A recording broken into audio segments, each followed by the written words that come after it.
When someone is curt, what does it mean? It's like I am right now, curt. Jesus was curt. He says, are you ready to rough it? We're not staying in the best inns, you know. Jesus said to another, he saw another one out there, and he says, follow me. He said, certainly. That's what the guy said. But first, excuse me for a couple of days, please. I have to make arrangements for my father's funeral. Now, why would he have to make arrangements for his father's funeral? His father hadn't died yet. Jesus refused. He says, first things first. Your business is life, not death. And life is urgent. Announce God's kingdom. And then another one still came up and said, I'm ready to follow you, Master. But first, excuse me while I get things straightened out at home. This is what Jesus told him. No procrastination. What does it mean to procrastinate? Huh? Yeah, leaving it to get done. No backward looks, Jesus said. You can't put God's kingdom off till tomorrow. Seize the day. That's what Jesus said. This is the message. So that's just our test. And what we're talking about is commitment. Total commitment. We talk about the word total. What does total mean? I'm not talking about the total gas station or anything. What does total mean? Everything. It's unmitigated. It means everything. Oh, where's my thing? Sorry. It means entire, the whole, the full, the complete, absolute. It's unmitigated. It's unreserved. Everything. That means total. That's what total means. And we're talking today about total commitment. Not 90%, not 50%.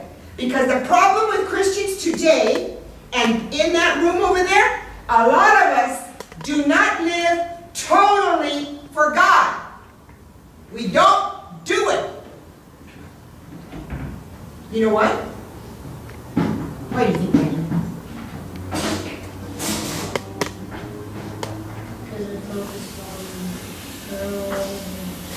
Yeah, they're focused on other things. Girls. Are you focused on girls? You better not be. Because they're focused on other things. Getting ahead, there's nothing wrong with that. You know, getting a good job, doing well in school, the job that we have, we compete. It's a competition. The world today, the world that you and I live in for many, many years has been one of competition. We compete. We compete for jobs. We compete for spots, for whatever. If you're on a team, on a baseball team, a softball team, a basketball team, a football team, you're competing. The two guys, for the two, what do you call those? Who did throw the ball? The quarterbacks. They're over there competing against each other. Who's going to get it? They haven't decided, have they? For the Broncos. And they compete. And that's why we cannot give everything totally to God. These guys over here, he says, on the road. They were on the road. And someone asked if he could go along. I'll go with you. I'll go with you, Lord. Wherever, he said. But Jesus was curt. He says, are you ready for it to rough? Are you ready to rough it? Are you really ready to go with me where I go? We don't stay in the big hotels. We stay on the road. Because Jesus didn't have a place to live. Never did. And then another one, he said to another one, he saw another guy, and he told him, follow me. He said, certainly, yeah, I will. But first, excuse me for a couple of days, Lord, because I have to make arrangements for my father's funeral. The father hadn't even died. So why was he saying, please excuse me? What he was saying is, I have to wait until my dad dies, when he dies, and when he's fine, I don't have my dad anymore, and I don't have that responsibility, I will go with you. That's not total, is it? Commitment. Now, we're talking about the word commitment. To commit is to promise. It's to pledge. It's to vow. And I had another lesson, I'm making this one longer, but I took it out. And I talk about marriage, because that's what it is. It's a commitment. It's a promise. It's a pledge. It's a vow. It's an obligation.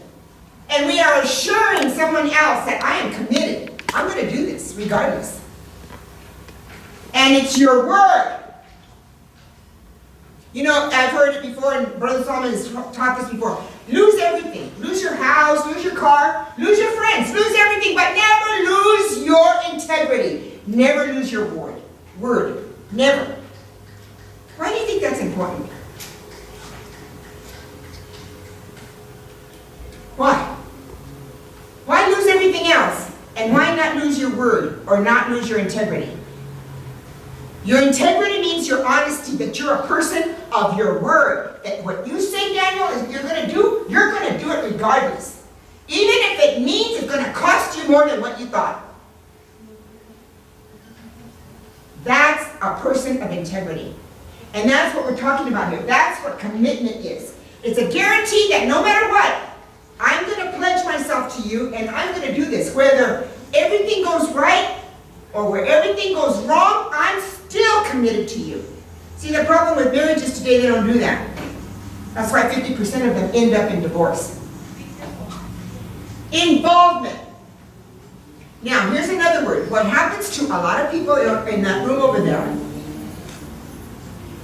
a lot of them participate. And church and being involved, it means that they're connected to something. Okay? A lot of people go to church because they're connected to other people. It's a good way to meet other people. You understand where I'm coming from? To meet other people. You come to church supposedly to meet people that are good and that love God. And so we involve ourselves with this type of thing. We contribute. As part of our contribution, our time, our money, we contribute. That's part of being involved. We associate with other people. We come and clean the church and we associate with everybody else and we're in an association. Here we are. We're cleaning. We also take part. Okay? That's involvement. That's not the same thing as commitment. Either you are involved or you are committed. There's a difference. And the problem with a lot of us is that we're not committed. We're more involved and don't even recognize that we are. Did you understand what I just said? Yes, ma'am. Okay. Because there is a difference between involvement and commitment. This is a group, they're associated. These are all chilies. Do you know the difference? This is fruit. Those are all apples, but there's no difference, isn't there? Is there a difference? There's a difference between involvement. That's my point here. There's a difference between involvement and a difference between commitment. Now, if I asked you what the difference is, who could stand up and tell me? Tell me.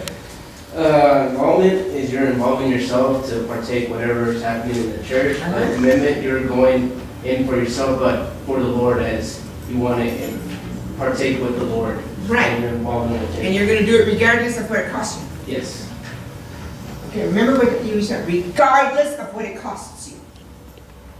Okay? All right. The difference between the two is right here. See the bacon and eggs? Looking at this, or ham and eggs, looking at this ham and egg breakfast, the chicken was involved because she participated and contributed an egg. But the pig definitely was committed because they took his life. He died for that. Do you see the difference?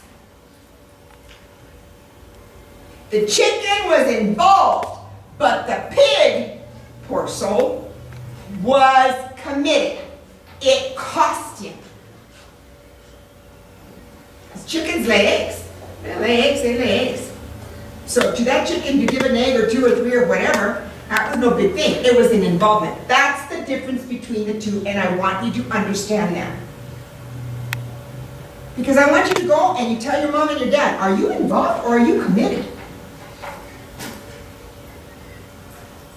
We can be involved in the praise team. And we can sing like the birds. But that doesn't mean we're committed. You understand what I'm saying? I can be up here teaching. I can be involved in teaching. I can involve myself in teaching. I love to teach. But that doesn't mean I'm necessarily committed. How are you going to know if I am? Integrity? I can't hear you, I'm sorry. Integrity?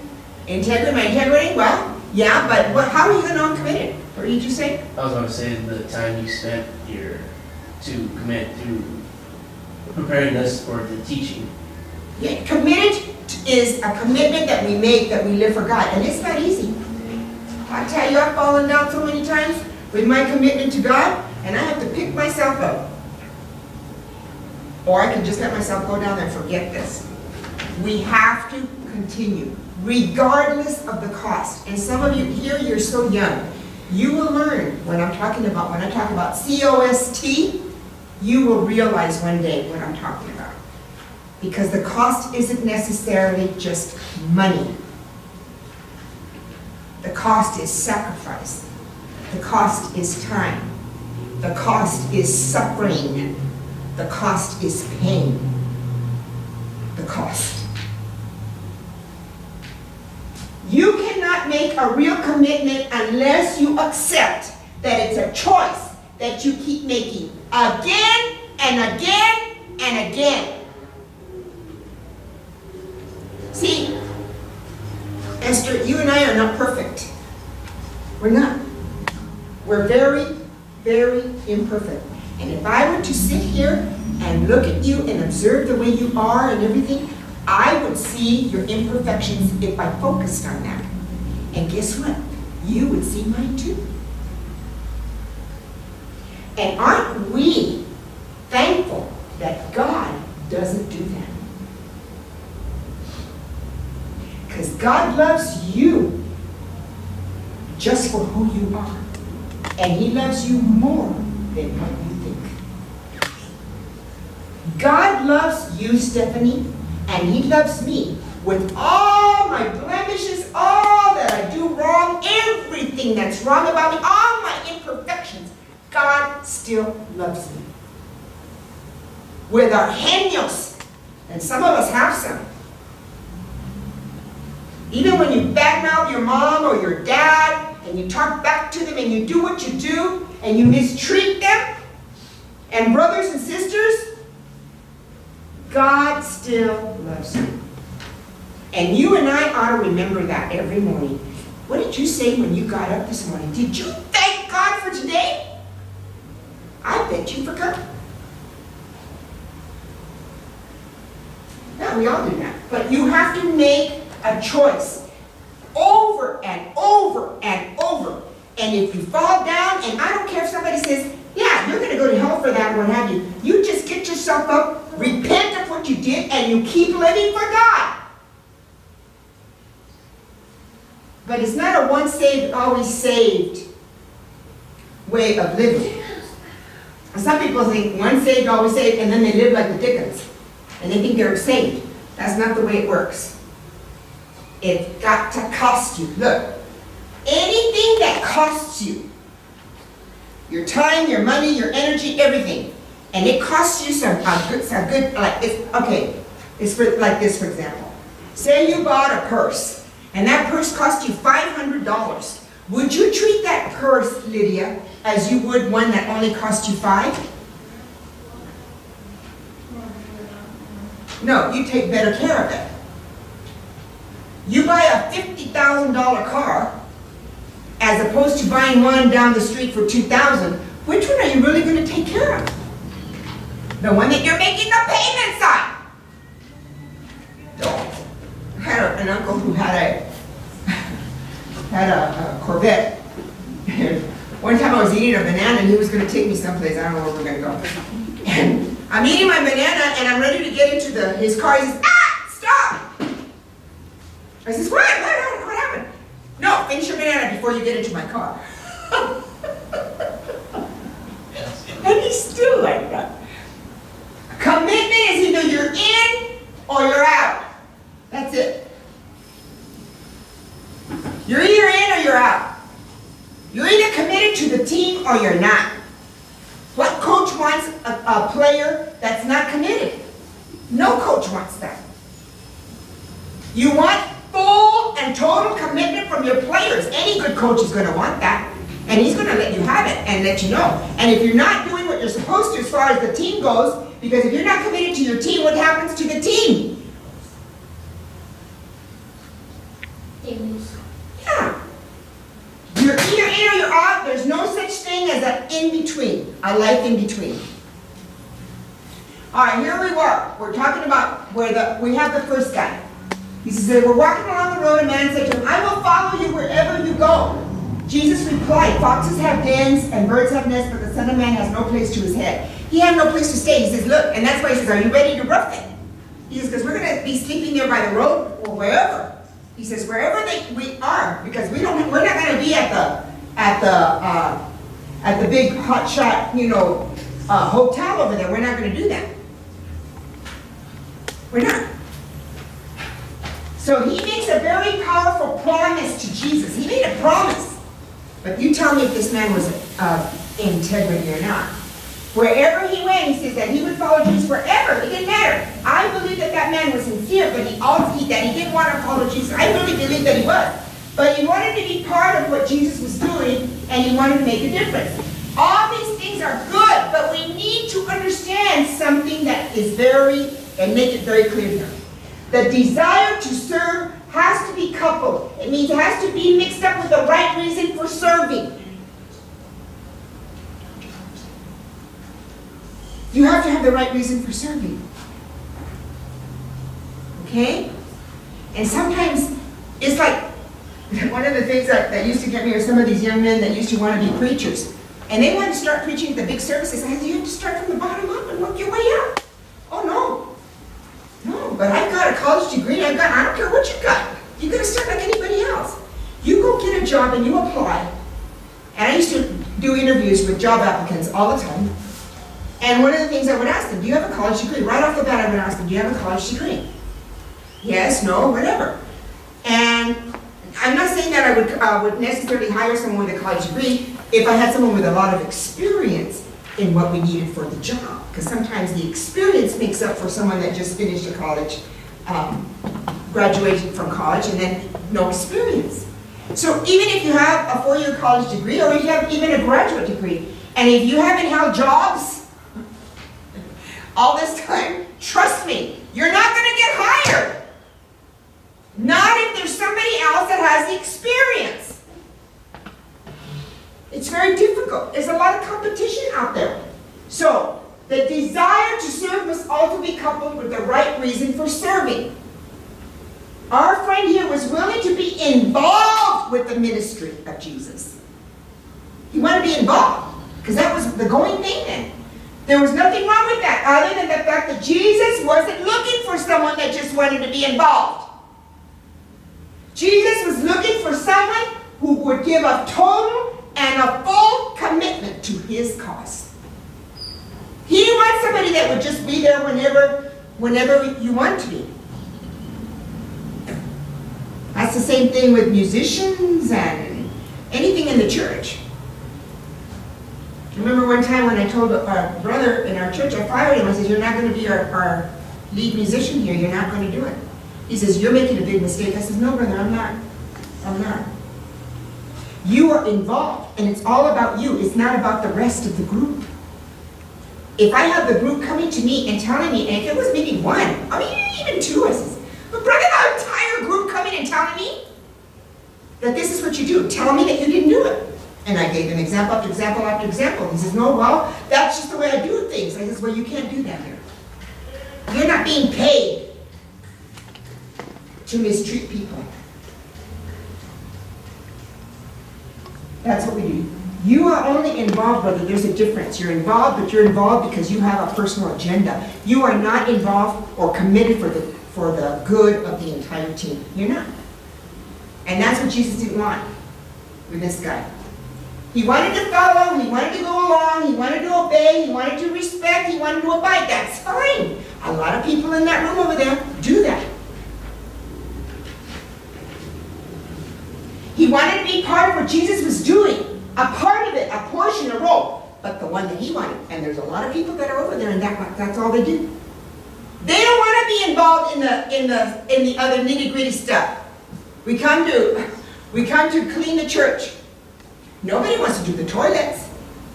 I love to do the toilets because I can do it by myself. I love to do them. I don't care. And some people can't understand why I would put my hand inside the toilet bowl to really give it a good. Why don't you put on a glove? Because I don't like to use gloves. I just use it and wash my hands afterwards. But you clean toilets. If I expect you to clean toilets, I'm going to be right there cleaning toilets too. There's nothing wrong with that. But there's a lot of people that are just involved and won't ever even touch it. Are you kidding me? I came here to clean. I'd rather do the windows or do something else, maybe dust. The easy way out. He wanted to make a difference, to mark, to craft, to generate, to effect. But what good is that if there's no commitment? If there's no dedication, there's no steadfastness. You know, we pastored churches. We pastored several churches. And I remember one time when in our weeknight services, I remember we had one person come in on a Wednesday night. One person. So you know what we did? We taught that one person. You know who it was? It was the former pastor. Brother Salomon got up there and taught. I don't care if it's one person or not. You need to be committed to what it is. It doesn't matter. Well, let's cancel church. That's what somebody else that just wants to be involved would do. There's nobody else to teach. Just one person. I don't care if it's one person or half of one. You do what you're supposed to do if you're committed. That's all there is to it. You have a meeting and what have you, and only 2 people show up. I mean, what do you do? If you don't need a consensus, fine. You go and have your meeting. And you decide, well, these are some of the things that we're going to do, and then you tell the others, well, you weren't there, but this is what we would like to do, and this is first priority, second priority, and whether you like it or not, I think we're going to go with this. Because those other people that didn't show up were only involved and not committed. That's what happens. Do you understand the difference between involvement and committed? There's a big difference. It's a massive difference between being involved and being committed. Being involved means that you can do what you want and choose what you want to do and when you feel like doing it. One of the things that Brother Salomon do, I told you I was going to do that. I told you the other day. He says, well, we'll go ahead and we'll plant that tree. Well, he was up there studying stuff, and so I had some free time, so I went outside and I planted this little tree, because the other one that we had there died. Out of the 26 trees that I planted this year, 1 died. That was pretty good. So I happened to be at Home Depot, and I saw that they had the tree just like the one that died. So I said, okay, I'm going to go do it. I'm going to plant it. So I went, started digging, because we had already watered it, and then it had been raining, so it wasn't that hard. Dug it out, threw it away. Came back, started digging it some more to get the other one in there. I dug it. So then he comes. He says, I told you I was going to do it. But but when you feel like doing it, I had time, I just wanted to do it. So I did it. I'm a type A personality, in case you didn't know. It's not a bad thing. It can be pretty good sometimes. It's not really a bad thing. But I am a type A. So I like to get things done. I told you I was going to take the trash, but it's been sitting there for 2 days. I just take it out myself. So, it doesn't mean, being involved means that you can do what you want, as you want to do it, but when you want to do it. I mean, how many times have I been told that? Yes, there you go. See, I told you I was going to do it, and I said, yeah, when it sits there for 2 or 3 days, or a little bit longer, I just might as well do it and get it done. Being committed means that you are on call for Jesus 24 hours a day, 7 days a week, 365 days a year. No matter what. They call you up in the middle of the night, and someone needs prayer, or someone wants you to go out there, you get in your car and you go. I remember one time we were pastoring in Tempe, Arizona, and this sister calls up, and I worked. And she was sick, and her husband wasn't in the church, and she was crying and whatever, so we went all the way to Apache Junction. Get in the car, it's late, and we're there, and we prayed for her and her husband, and we talked, and they were this and that, and we'd say that. All I'm doing is I'm marking after a while, I said, oh my God. 1:30 in the morning, and there I am coming back home. I got to bed at 3 o'clock in the morning, and guess who would get up at 6 o'clock to go to work? Somebody else would have called in. But I'm committed to a job, and they expect me to be there, I'm going to be there. But 24 hours a day, you go over there and you do it. I mean, I told my husband the other day, I was telling him, I can't believe how we used to do it when you were the supervisor of this district. And we would go. We would go all the way to Great Bend, Kansas, and then come back, stop in Lyman, get a hamburger, and come back home, and then be up there ready to teach and preach or do whatever we had to do on Sunday. And we did this for 12 years. And I'm thinking, that's got to be some kind of commitment. And I had to go to work on Monday morning. And I used to get criticized because I worked. Don't you have faith in God that He's going to provide? He's going to. I'll tell you this. I'm thankful that I took my mom's advice. You get yourself a job. You have to have plan A and plan B. My mom always told me, you better have plan A, plan B. What happens if your husband dies? What happens if your husband gets sick? How are you going to take care of yourself? She used to tell me that all the time. So I got a job. Now my pension is, I get 75, 80%. It's about 80% of what I used to earn. But I get more at home now because I'm not paying all that out. Plus, I don't pay for lunches, I don't pay for gas, I'm at home. So what I'm trying to tell you is I still make more money. You understand? But you have to be committed to do something. And what I'm saying to you is all those people that criticize me, well, you know, what are you going to do? If I didn't work, and if I wouldn't have had the health insurance that I had, Brother Solomon and I would be up a creek when he needed a transplant. Get what I'm saying? These are things that you guys don't think about, but you will, eventually. Being committed means that you're on call for Jesus 24 hours a day, 7 days a week, 365 days a year. The sad reality is that most people will just settle for being involved without even making a commitment.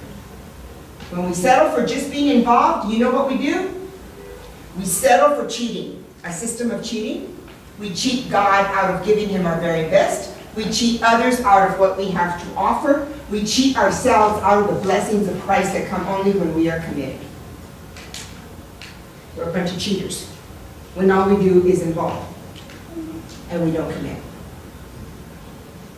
So, tell me, what do you want to do? Do you want to be involved or you want to be committed? Anybody? I'm going to split this lesson into two, so we'll finish it up next week. But we're at half an hour already. All right, let's go back. We talked about commitment. We talked about total. Total is everything, right? Everything. Not even 99.9%. You need everything. Okay. Commitment. Oops, sorry. Commitment is promise. You're pledging, you're vowing. You are obligating yourself. You are a person of your word, a person of integrity. And what does integrity mean, Esther? Integrity? Integrity. Yes, Evan. Integrity means keeping your word. Amen. That's what it means, okay? Abner told you. Integrity means keeping your word. Involvement is one of those people that just participates. Oh, and people that love to go to parties and stuff.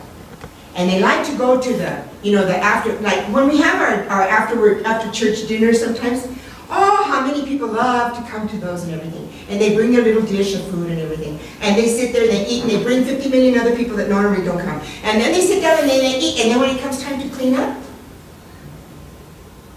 they leave, so they're never there. So it's always the same ones that are always cleaning and putting away and all that. Tell me that's not true. Do you see now who's involved and who's committed?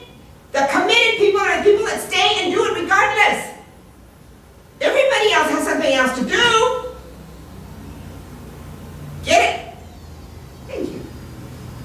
So you don't want to be an involved person. You want to be a committed person. In your personal life, in your social life, in your life, your total life with God. You want to be committed. There is a difference, okay? The difference between the fruit, one's an apple, one's an orange. These are all chilies, but one's red, the others are green. Those are all apples, but one's red, the others are green. Okay? There's a difference. The difference between the two, what did the ham have to do? What did the pig have to do? Yeah, why? So that meant that he was totally committed, right? And the chicken was only involved. The chicken was only involved because the chicken can lay more eggs. And you can't make a real commitment unless you accept that it's a choice that you keep making again and again and again. So Lydia, when you get married and you wish those days will come, the days will come. Trust me, they will. Why did I marry this guy? You remember, you made a commitment and that it was a choice you made and you keep making it again and again and again. I'm serious. I know what I'm talking about. Trust me. Amen. Amen. We made a vow to the person you married and to God. And it's a three-way thing. Amen. We made a vow and you keep that vow. And that's why families make it. When the marriage is solid and you don't give up, I remember one time a young girl, and she told me, meant to me, her mom told her, don't marry him. And she did anyway, and we married her. And I always tell the brides, my brides, I tell them, when they're there and they're ready to go in, walk in, I always tell them, you don't have to do this. If you're not sure, you have any inkling of doubt or whatever, don't do it. Don't worry about the cost or whatever, that's nothing. Don't make a big mistake. Why get married and be miserable when you can be single and still enjoy life? So, that's what we're talking about. It's a choice that we make over and over and over again. It's either you're in or you're out. There's no such thing as life in between. You're either going to be a good team player or you're not. And if you're not, then get off the team. Do us all a favor. And then, of course, this was our lesson text. And we only talked about the one guy. Next week, we'll talk about the last two that are in this text. But we have to, the desire to serve must be coupled with the right reason for serving. We're going to serve regardless of what they tell us to do. Regardless of what they tell us to do. And you have to work under somebody, you subject yourself. We knew what it was like to subject ourselves to somebody. We didn't always agree with our pastor. We never did. It was impossible to agree with him all the time, but we still did what we did because we were committed to him and the church and the work of God. And God blessed us the 3 years that we were there. And we worked under a pastor. Now I'm talking about after Daniel and I were married. And we come, we've been through, I can tell you some good stories, huh? I know, but I don't want to bore you. So, we want to follow along, go along, obey, respect. That's what a person here that is involved. But that's what this guy was. But what good is that if there's no commitment, dedication, or steadfastness, what good is it? You've got to be steadfast and committed. And you need to be a person that I know, brother knows, anybody that's in leadership in church knows that they can rely on you. That you're going to follow through. And if for some reason or another, for example, I've had this one told to me. Well, something else came up and I couldn't make it, so I didn't go. But they didn't call, they didn't text, they didn't, even get somebody else to do what they were supposed to do. That is so maddening. And for a type A personality like me, trust me. Being involved means that you can do what you want, when you want it, and as you want to do it. You know what? If you can't do a job and you don't want to do a job, be a person of integrity and admit it.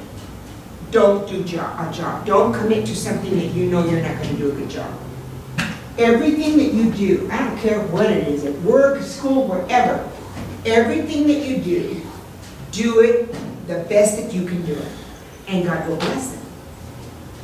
If you're going to give us mediocrity, do yourself a favor, don't do it. Just don't commit to it. Don't do it.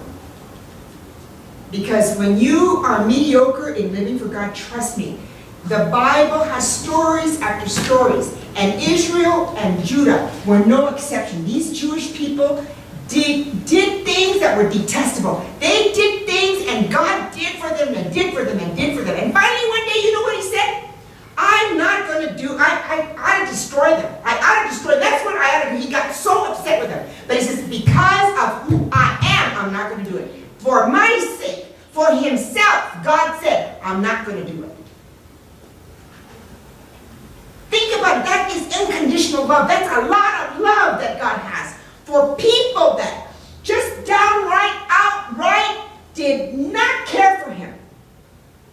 After he did, after those generation after generation after generation. I mean, it's amazing. I tell my husband, I can't believe these people. And then I think about me. I think, I can't believe you, Rita. How can you be like that with God? It's true. We all do it. I'll be the first one to admit. I do it. I do things I should never do against God. And it's not something maybe that I did. Even a thought comes. Rebuke it in Jesus' name. You and I need to learn how to live like that. Because you know what? We don't hear it as often. God is coming soon and he's going to come back. That eastern sky is going to break through and he's going to come for his people. And we're going to be gone from here. It's going to happen. And guess what? You're not even going to know what hit you. And people here in the world are going to say, well, it was just one of those things and what have you. Nobody's going to think any big thing of it. They're already beheading people. Those Christians that were beheaded, remember, on the beach? Just because they believed they were Christians and they were not Muslims? They were beheaded. Stop it. One right after the other. Who cared? I'm telling you, Jesus is coming soon. And you kids need to think about your commitment that you make to God. And it's going to cost you. It is. Let me tell you a real quick story. When I committed myself to God, I was 17 years old. I wanted to do it when I was 13, but my father wouldn't let me. But when I was 17, I finally one day, and it was on a Tuesday night service. Who cares? Tuesday, we used to have church on Tuesdays and Thursdays. It was a Tuesday night service. Not very many people go on Tuesday nights. Anyway, we were there. And I just decided, I had a boyfriend in school too. I did. I had a boyfriend. And I was a junior in high school. And that night, I didn't care about, I had all these flashbacks. I was at the altar and God spoke to my heart. And I knew that I had to give myself to God. I had to. And so I got up there, I got baptized. I didn't care. I didn't care about Tom, I didn't care about my boyfriend, I didn't care about anything. I didn't care about school, I didn't care about being on a cheerleader, I didn't care about any of that. Student body, I was on the student body, all that stuff, I let it go for God. And my colleagues, when they realized that, now I'm not even going to tell you what my boyfriend said. But when I told him, I said, and he started coming with me to church. He started coming. He told me one day, he said, you know what, Rita, I don't understand this. I don't understand this raising of the hands and you guys crying. And I know that you think, I can sense it, I can feel it, but I can't accept it. Sorry. So he left. But what I'm trying to say, I said, after all that, and then my colleagues in school, I mean, Rita got religious. What happened to you, woman? What happened to you? That was a stupid thing for you to do. What did you go do that for? I mean, and they were just letting me have it. Well, you know what? I write this blog, and I put it up on Facebook, and you know who's commenting on them now? And who shared it with their friends on Facebook? The same people that criticized me, my schoolmates from high school. We're going to have our 50-year reunion next year. But we made up, we're a group, and there's a bunch of us that we still connect. And one of them put up a picture. He says, and he lives off the coast. He lives near Carlsbad, in one of those, by Newport Beach. That's where he lives.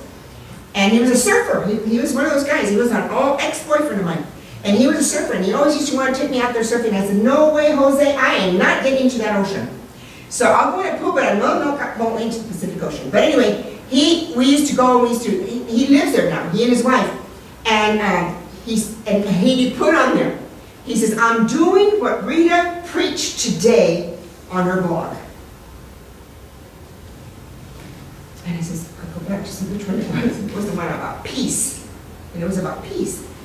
And he says, I am sitting here on the beach I'm watching the sun go down as the waves come in, as the tide comes in. He says, I am going to sense the peace of God. Now tell me, 9 years later, do you see what I'm saying? You still make impact on people that criticized you. That criticized you and criticized me. I mean, it was horrible for me. It cost me a lot of humiliation when I was 17 years old because I accepted the Lord. It's going to cost you. It will. It will. And that's why we have to stand up for what is right. And you know what is right. Lord Jesus, we thank you for your goodness and your mercy. We thank you for your faithfulness to us. We thank you for your unconditional love. We thank you for these young people that are here today. I am asking, Father, that you will work in their lives, that they will always remember who you are. And God, let them feel and sense and live the unconditional love that you give to us. Because we know that all you want for us is good. Lord, I want to make heaven my home.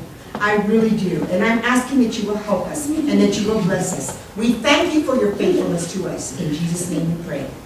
Amen. Thank you.